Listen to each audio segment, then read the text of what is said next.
Oh, hi there! Guess what? I'm still not in jail yet.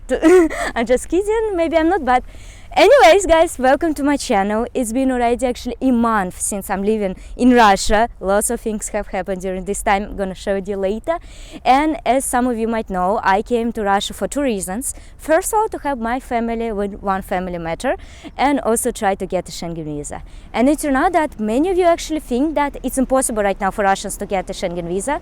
It's kind of true, but also no. So in this video, I'm going to show you the process for getting visa in 2023 for Russians, and if it's possible and what changed there. And also I'm going to show you the life in Moscow. Anyways, gonna see you in a few seconds, but for now, I'm going to continue working with my baby boy.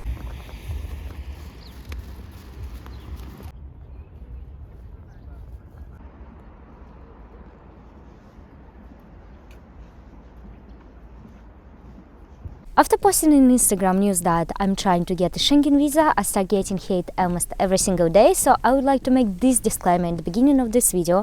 Guys, if you never watched my videos before, please take a look at this video where in the first minutes I'm sharing what I'm doing and whom I'm helping.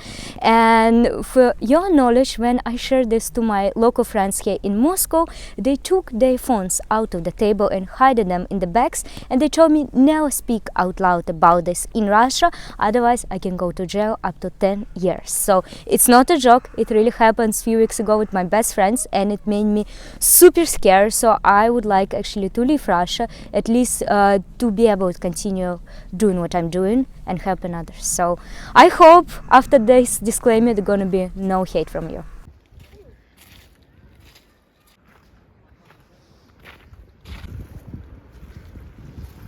Friends, right now let's go for a walk in the park, and also I'm gonna share with you what's going on in my life in Russia in the last month. And I want to be very transparent with you because I got many messages and comments that my life seemed so nice and etc.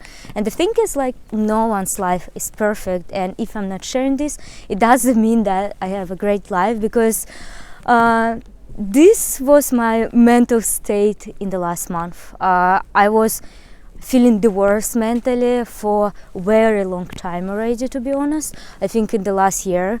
And yeah, you know, usually people don't talk about this and don't show this on the videos, but I think it's important for you to see the reality. During this month I moved back to my parents again to help with some family matter, and since I gave away the apartment where I was living in Moscow when the war started, I have no other place to live, and it was tough because I have not lived with my parents for a very long time, and we have very tiny apartment, 55 square meters, and there are 3 bedrooms, so it's very solid old building, and there are 4 adults living and a big dog, so you can just imagine how tiny this apartment is. So I didn't have any space. My room is 8 square meters room, and 60% of all the stuff there is my mom's, so I just didn't feel it's my home, and it was difficult emotionally that you don't have any space. But I mean, this is the life, and sometimes you just need to go through moments like that. Also, probably to appreciate the good ones more. And in the last 5 weeks, I've been working every single day for educational stuff, for YouTube, or for another video editing for other people, or teaching Russian online. I know it's super unhealthy, but I probably had 1 or 2 days off during the last 5 weeks. I know it's unhealthy, and I'm not afraid of burnout so much, because actually it really helped me to go through life in Russia, and I don't regret this. And also you could see right now videos every week, which I'm very proud of. I hope you enjoy them, and if so, don't forget to push the like button, leave a comment, because it really helps me and motivates me even more. So yeah, that's it. But I did try some interesting things. For example, I went for a few classes on circle, and it was very interesting experience, to be honest. I miss cycling on the bike and the streets in the summer, so I don't know, it's also helped me a little bit. But what helped me the most was meeting my lovely friends, and I'm so sad sad because many of my friends have left Russia or moved out from Moscow to another city, but still I could meet somebody and I was so happy about this. And even though now you can see very sunny weather here in Moscow, in the last 5 weeks almost every single day was very gray, cold, and here are the videos to prove it. But you know, every time making videos, of course, the sun comes out. Anyways, this kind of weather, living again in my tiny apartment with my parents, seeing the news that young people are going to jail in Russia for supporting Ukrainian people. Also a promise with my masters. If you didn't know, I'm applying to masters in USA right now. I was accepted everywhere but didn't get a good scholarships yet. All this stress, it really put me down, but I'm still trying to be positive and trying to find the best in the position where I'm right now. And during this time I was doing my best to get a Schengen visa, and now let me tell you about this more.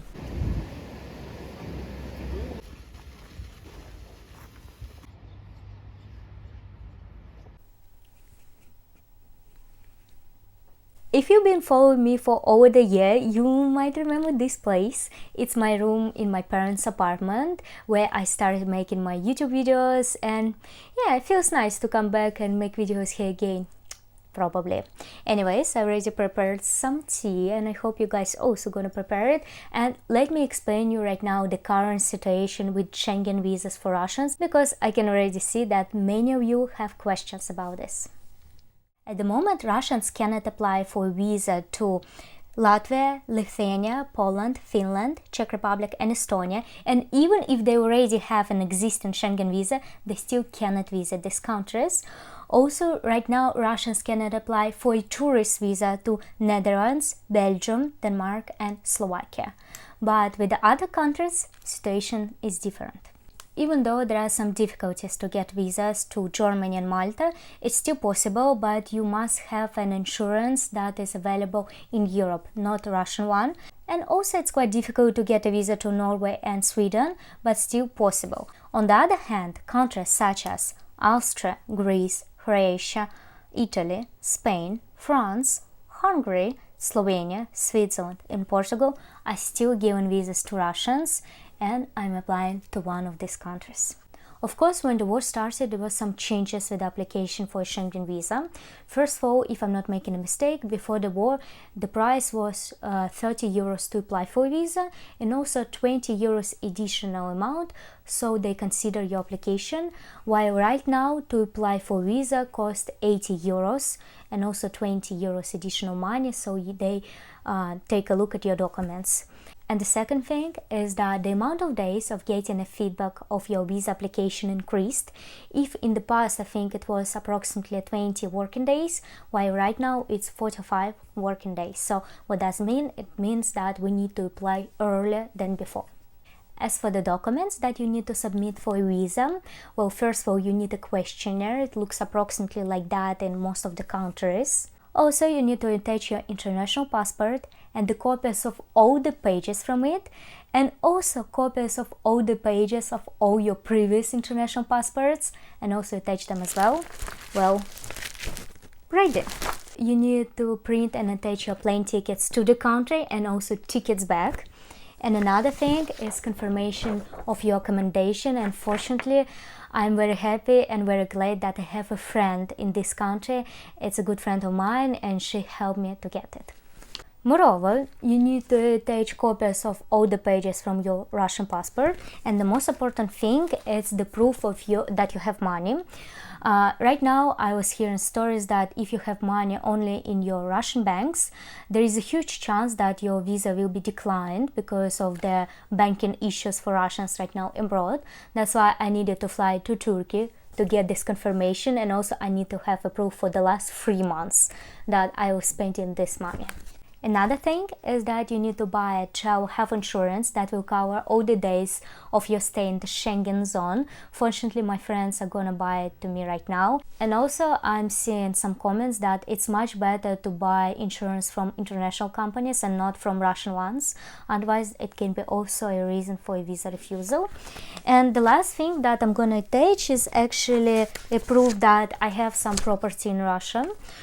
Fortunately, it also can be a reason that I'm gonna come back to Russia. And the last thing is actually 2 pictures for visa. So let's go and take it now.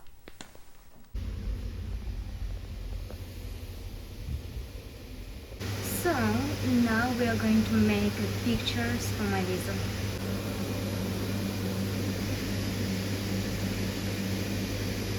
And they are right. What a chick, huh? I love it. Oh my god, what a weather. Okay, so I'm ready, and the only thing which I don't have and can be a reason for visa refusal is the reference from my official work. And the thing is, after I left the international marketing company in the last May, I didn't work officially anymore, so I have nothing to prove. I go to the embassy and they say, well, if you don't have it, you just apply without it. So, well, we will see once again. If I get a visa refusal, I'm not going to be sad. I will go to the Asia, but of course I want to be with my friends in that country, learn the local language, and also learn more about its culture. So I hope I still will get it. I have my visa appointment in 2 days, so I'm gonna see you right there. And yeah, wish me luck.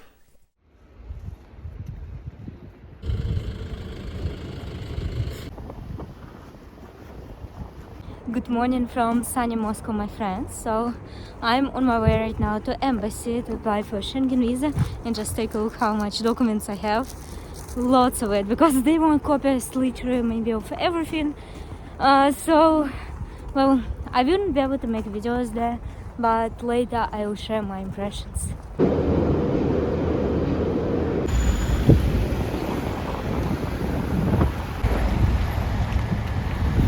So guys, I just applied for a visa and it actually was quite easy. I expected it going to be worse. So first you are going to the office, you are taking your number. I think I was waiting for approximately 30 minutes to apply for the documents. So for now they told me that I don't need to bring any extra documents, which is actually good. And they just took everything. Later I paid for this. I think I paid $95 approximately. Well, before it was $45 or $55. I think 55. So not that bad. And after that I did a scan of my fingertips. And that's it. They told me to wait 2 weeks. So right now all I need to do is just to wait, and I'll keep you updated. And I have some things to do in 1 hour. But before that I decided to go for a small walk, and I'm taking you with me.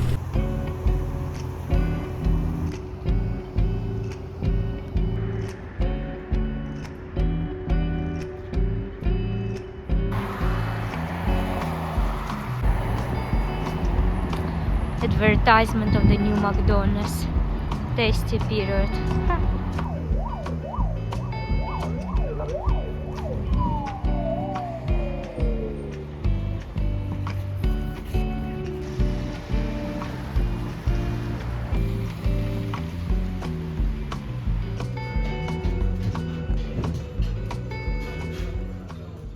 Good morning, my friends. As you can see, I have a little bit different background, and the thing is that I've been living in the last days in my friend's apartment because I don't know, I just didn't feel mentally well living in my parents' apartment.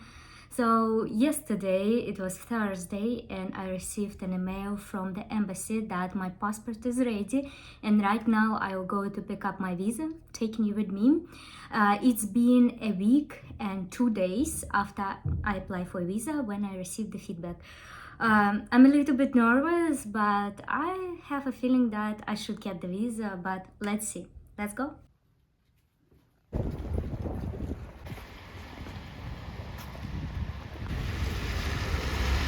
The weather today is amazing. It's not that cold and it finally feels like spring came to Moscow. And I think I should make YouTube videos more often, because every time I'm making a video it's a sunny weather, while in all other days it's super gray. Well, but don't let the weather confuse you. Usually Moscow is very, very gray city. Soon all the snow will melt and it's gonna be lots of water here.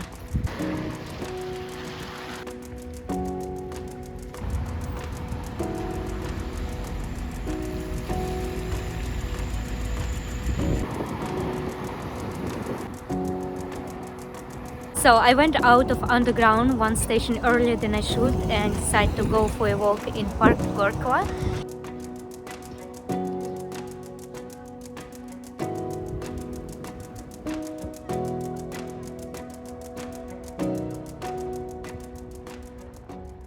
Okay, almost there. Are you ready?